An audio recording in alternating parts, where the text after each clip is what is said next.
Donc, sans plus tarder, je commencerai en remerciant les organisateurs et organisatrices de m'avoir placé en ouverture de cette journée d'études, bien que cet honneur soit doublé d'une grande responsabilité, à savoir jeter les bases des réflexions que nous effectuerons aujourd'hui. Doutant de ma capacité à remplir entièrement cet important mandat, je me limiterai plus modestement à utiliser mon temps de parole afin de suggérer le recours à un concept qui, je l'espère, offrira des perspectives pertinentes pour la suite des choses. Le concept que je vais aborder aujourd'hui a été introduit il y a près d'un quart de siècle et n'a pas connu la fortune critique qu'il méritait. J'en ai fait usage à quelques reprises dans des publications ainsi que lors d'une conférence à la Sorbonne Nouvelle, et il sera au cœur de mes travaux de recherche lors de mon stage postdoctoral à Paris 8 l'an prochain. Ce concept, tel qu'annoncé par mon titre, c'est la transécriture. Je vais vous en présenter plusieurs proto-définitions, vous proposer la mienne et vous en démontrer une brève application. Comprenez donc que je vous propose un résultat intermédiaire de recherche. Autrement dit, mon objectif conscient est de prêter le flanc à ce qui, j'espère, seront des critiques constructives de votre part.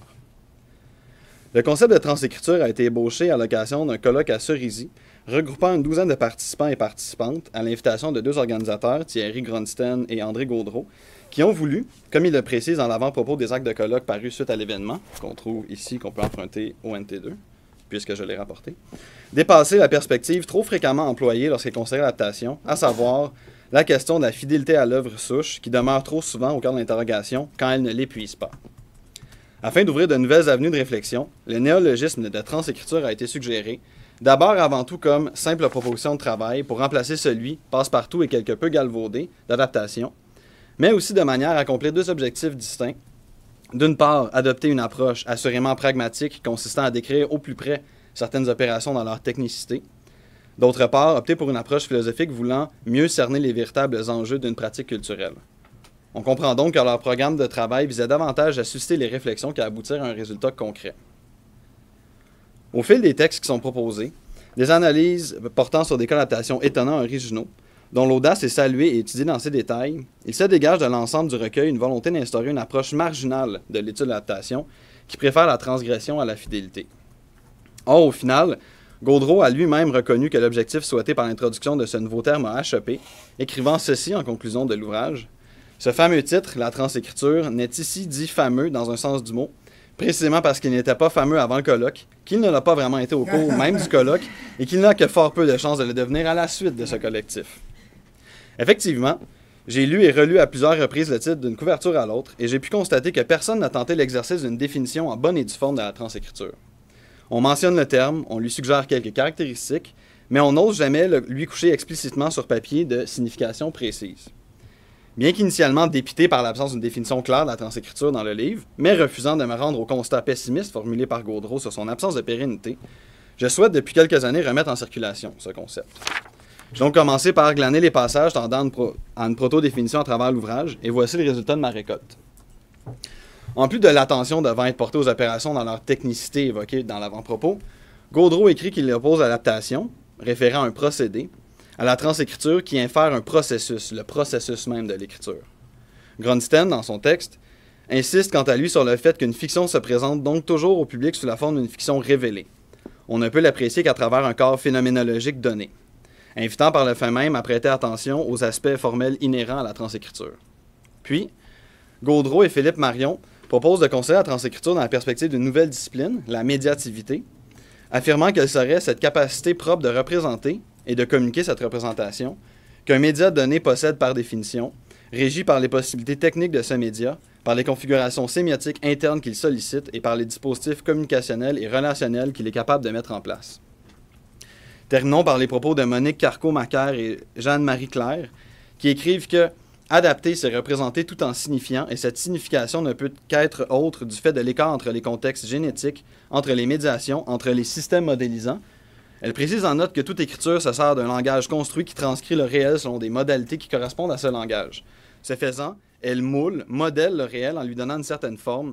Ces langages sont appelés systèmes modélisants. Et j'ajouterais au passage qu'elles ont manqué une belle occasion de faire appel à la sémiotique plutôt que de suggérer cet étrange terme qu'est système modélisant. Maintenant que j'ai réglé mes comptes, voici les éléments préliminaires de définition que j'ai retenus. La transécriture ne s'arrête pas à la question de la fidélité dans l'adaptation. Elle ne se limite pas à des considérations narratives à des fins de comparaison. Elle porte davantage sur les processus formels et par cela à la fois médiatiques, sémiotiques et techniques dont l'originalité appelle un examen attentif. Elle n'est pas un procédé, mais plutôt un processus. Pour le dire autrement, alors que l'adaptation serait un procédé global désignant le passage d'une œuvre première dans un média à une œuvre seconde dans un nouveau média, la transécriture peut se manifester de manière plurielle au sein d'une œuvre et peut prendre la forme de processus discrets et isolés. C'est à partir de ces constats que j'ai formulé ma première définition que j'avais couchée par écrit en 2015 et que voici. La transécriture désigne un travail qui suppose un effort de réappropriation important dans la transposition d'un matériau original dans un nouveau médium d'accueil. Elle dépasse l'adaptation plus directe où la transposition vise à créer le moins de friction médiatique dans le passage d'un médium à l'autre et opte plutôt pour une problématisation de ses capacités formelles inhérentes au médium d'accueil. Je ne l'aimais pas vraiment, donc peu de temps après, j'ai légèrement amendé ma position dans une publication en 2016, mais pas suffisamment au point d'en être satisfait.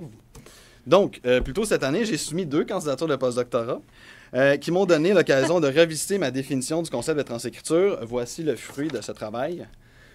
L'originalité du concept de transécriture tient à sa perspective particulière. Il s'agit de penser l'adaptation du point de vue de la poétique de l'artiste travaillant sur l'œuvre adaptée, autrement dit, d'interroger le processus de création-adaptation en ce qui a trait au réaménagement sémiotique, médiatique et technologique qu'il convoque, afin de considérer les solutions formelles et techniques retenues pour assurer le passage transsémiotique et transmédiatique et transsémiotique. C'était très verbeux, en tout cas. On observera donc quelques modifications dans mon approche à ce moment. Je cherche à insister davantage sur l'œuvre en aval que celle en amont. J'ai retiré à ce moment la mention du dépassement de la simple adaptation et j'identifie plus nettement la triade médiatique, sémiotique, technologique que j'estime consubstantielle à toute considération portant sur les aspects formels d'une analyse. J'ai profité de l'occasion de cette journée d'études pour en concocter une mise à jour en permettant de détourner du procédé de la simple adaptation. La perspective analytique de la transécriture consiste à porter son attention sur les processus formels, discrets, exacerbant les frictions médiatiques dans le passage d'une œuvre à l'autre. Ces processus transmédiatiques et transsémiotiques opacifient le mouvement d'un médium à l'autre et sont contingents des techniques, elles-mêmes inhérentes aux technologies, déployées dans ce qu'on peut qualifier de poétique subversive de l'adaptation. Bon, alors une fois tout ce chemin accompli et finalement arrivé à destination, passons maintenant à l'identification de certains des défauts et écueils de cette définition. Commençons par le terme retenu, ou plutôt maintenu, pour désigner le concept. Certes, transécriture m'apparaît trop limitatif en ce qu'il impliquerait forcément une œuvre littéraire. La seule raison qui me ferait persister à conserver ce terme précis est la notion de production qu'elle convoque. Je participe actuellement à un groupe de recherche dont l'objectif est d'étudier les multiples facettes de la traduction d'œuvres de littérature électronique. Nos travaux s'effectuent notamment à l'aune des perspectives de la traduction littéraire. Comme l'explique un des membres du groupe, John Cayley, a translation represents a reading. Then, both subsequently and concurrently, it becomes a piece of writing that makes this reading manifest in a form, the distinguishing characteristic of which, as translation, is that it should be in a natural language different from the language of reading. Or, puisque l'étude de la transécriture porte sur les gestes de création témoignant de l'interprétation d'une œuvre originale, l'utilisation du terme écriture, à mon sens, fait la part belle à ces processus de poétique transgressive ou subversive. Je m'entendrai un jour sur un des 2 termes. C'est peut-être aussi plus simplement mon biais littéraire qui me fait maintenir le terme écriture. Un autre des membres du groupe de recherche, le portugais Manuel Portela, nous a indiqué que le concept de transcréation est actuellement élaboré par plusieurs chercheurs dans la langue de son pays, afin de cibler plus précisément des considérations qui coïncident avec celles que je souhaite moi-même aborder avec la transécriture. Le vocable de transcréation répondrait donc possiblement aux critères de l'emploi que j'espère en tirer et serait de surcroît nettement plus inclusif. Or, mon hésitation à l'adopter tient à mon incapacité, qui ne se résoudra certainement pas de sitôt, à consulter les écrits originaux présentant la transcréation. Parce que je ne lis pas le portugais. Le second écueil est que dans ma définition plus récente, j'insiste à nouveau sur le dépassement d'une simple adaptation.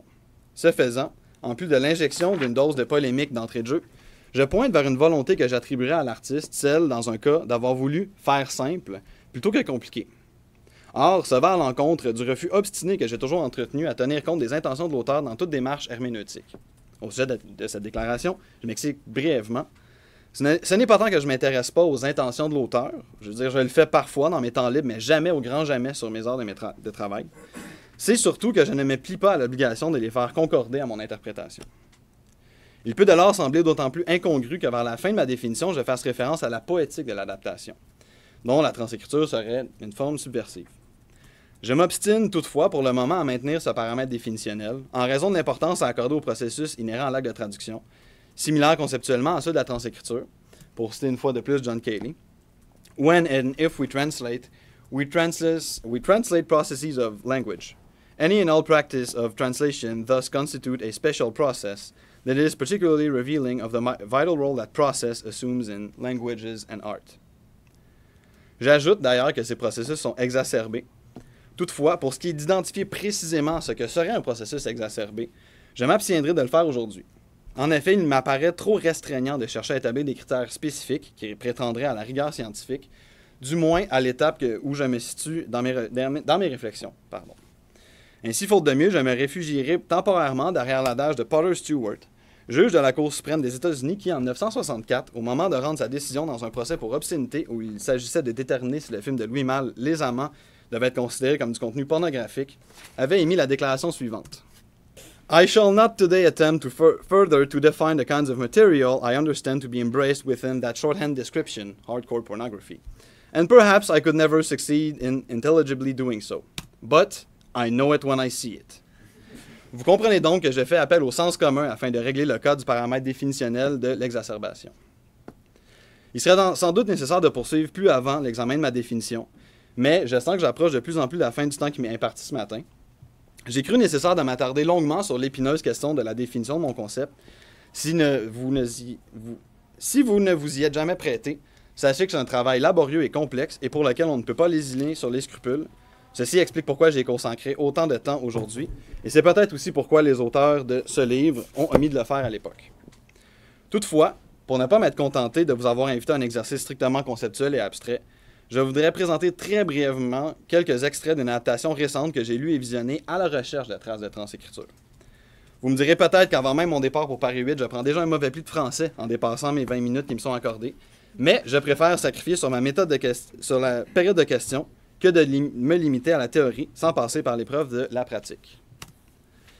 The Handmaid's Tale est un roman de Margaret Atwood, publié en 1985 et adapté au petit écran cette année.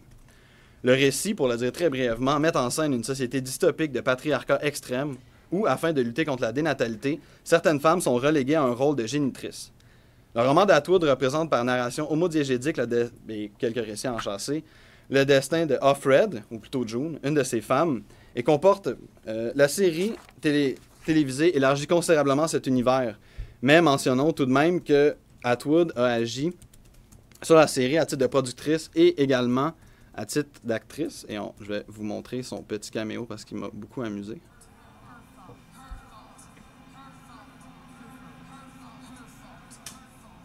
C'est tout ce qu'elle fait dans la série, c'est mettre une claque à Elizabeth Moss. C'est très étrange. Donc, ce qui m'a frappé à la lecture du roman, c'est la manière dont le texte exprime combien le cantonnement à la domesticité et le terrorisme idéologique dont sont victimes les handmaids confinent ces dernières à un monde pratiquement exempt de sensualité. Et par là, je veux dire le recours au sens, là, pas d'érotisme, surtout pas. Par exemple, dès l'incipit, on fait mention à des odeurs qui appartiennent au passé. Et là, je lis dans le milieu de la citation. I thought I could smell, faintly like an after-image, the pungent scent of sweat, shot through with the sweet taint of chewing gum and perfume from the watching girls. On trouve également plus loin dans la citation suivante un souvenir du passé intimement lié à la sensualité. I once had a garden. I can remember the smell of the turned earth, the plumb shapes of bulbs hand in the hand, fullness, the dry rustle of seeds through the fingers. Au cours du récit, les rares contacts avec le monde extérieur autorisés aux handmaids ont lieu quand elles sortent faire les emplettes pour la maisonnée à laquelle elles sont assignées, ce qui leur permet de profiter de stimuli du dehors. I walk along the gravel path that divides the back lawn neatly, like a hair parting. It has rained during the night. The grass to either side is damp, the air humid. Lors d'une de ces sorties, Offred se rend dans un marché d'alimentation, et c'est cette fois le goût, ou plutôt la privation du goût, qui est mise en relief afin d'accentuer l'absence de contrôle des handmaids. C'est la deuxième citation. I look at the oranges, longing for one. C'est qu'il est établi rapidement dans le texte que toute forme de sensualité est réprimée, comme le donne à voir ce passage. Or I would help Rita to make that bread, sinking my head into that soft, resistant warmth, which is so much like flesh. I hunger to touch something, other than cloth or wood. I hunger to commit the act of touch. Commettre, un toucher, comme on commettrait un crime. Examinons donc maintenant la manière dont la sensualité et sa privation est transférée à l'écran. Commençons donc par le premier extrait qui ne prend pas le texte du roman. En fait, on en profite plutôt pour véhiculer une information sur l'univers diégétique, Mais l'image transmet, grâce à une ocularisation interne, l'envie que procure à Offred la confection d'un pain par une des servantes. Rita makes the bread from scratch. It's the kind of thing they like the Marthas to do, a return to traditional values. That's what they fought for. Dans cette farine en suspension dans l'air, on sent un peu à la fois le toucher, l'odeur, le goût. De manière similaire, la scène des oranges, cette fois, fait l'objet d'une transformation puisque l'on déplace le motif du désir d'un accomplissement simple chez le reste du groupe des Handmaids qui commente la beauté des fruits sur lequel l'image a légèrement insisté, comme on va le voir, alors que Offred, elle, se distingue de son groupe par un désir d'un autre ordre, comme on va l'entendre.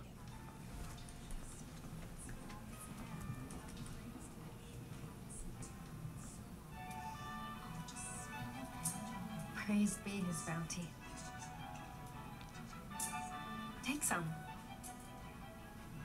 I don't need oranges. I need to scream. I need to grab the nearest machine gun. Should we walk home by Donc, un autre exemple, le goût, mais surtout le dégoût, est également utilisé dans une scène qui témoigne de l'humiliation que font subir les femmes aux Handmaids. Et ça, en fait, c'est une scène qui a été écrite précisément pour la série télévisée. Would you like a cookie, dear? You shouldn't spoil them. Sugar is bad for them. Oh, surely one won't hurt. It is a special day. Alfred, would you like a cookie? Yes, please. Thank you.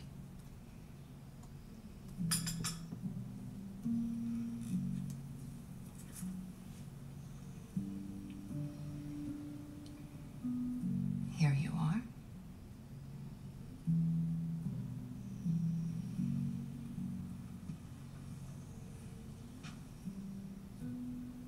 Oh, isn't she well behaved?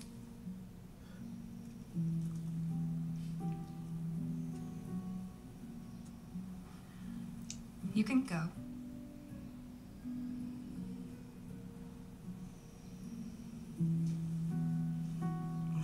Little whores, all of them.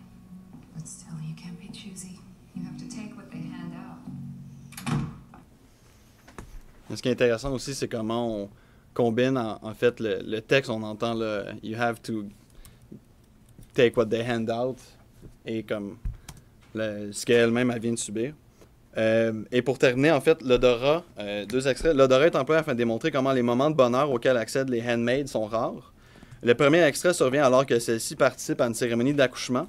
Et comme on va le voir, c'est la description par voix off qui explique ce à quoi on assiste.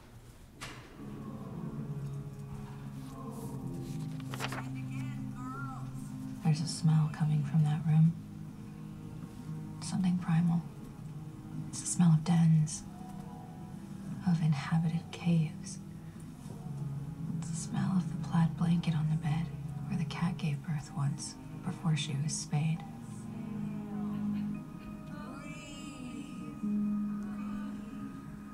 It's the smell of Genesis.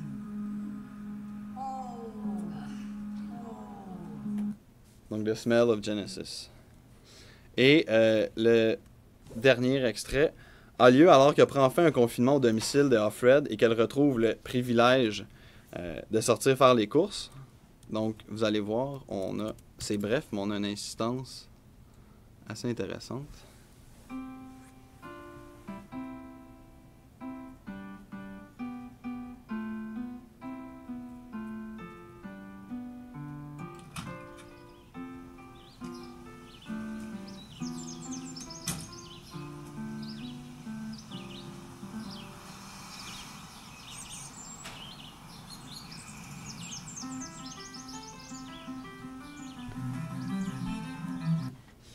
Donc, et finalement, dernier exemple sur le toucher, en fait, qui est utilisé afin de signifier l'union qui lie ensemble les handmaids. Là, en fait, ce que je vous montre, c'est un rare moment de rapprochement où Offred et son amie Moira peuvent éprouver un contact physique agréable dans les toilettes.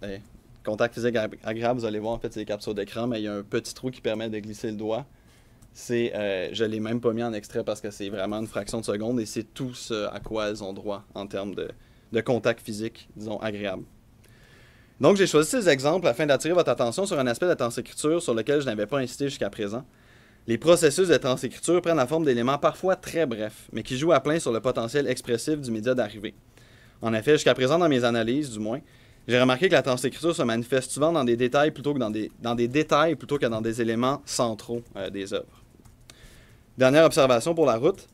Bien que la transécriture puisse appeler en premier lieu à observer les intersections entre l'œuvre originale et son recyclage, elle ouvre également la voie à une étude des divergences. Par exemple, il n'est pas surprenant que dans le passage d'un roman de 300 pages environ à une série télé de 10 épisodes, The Handmaid's Tale a eu droit à une expansion narrative importante. Cette expansion est également une ouverture qui se manifeste sur le plan visuel. En effet, les vues aériennes, dont le recours est facilité par des dispositifs technologiques comme le drone par exemple, rendent compte de cette visée plus large ainsi que la démultiplication des points de vue narratifs.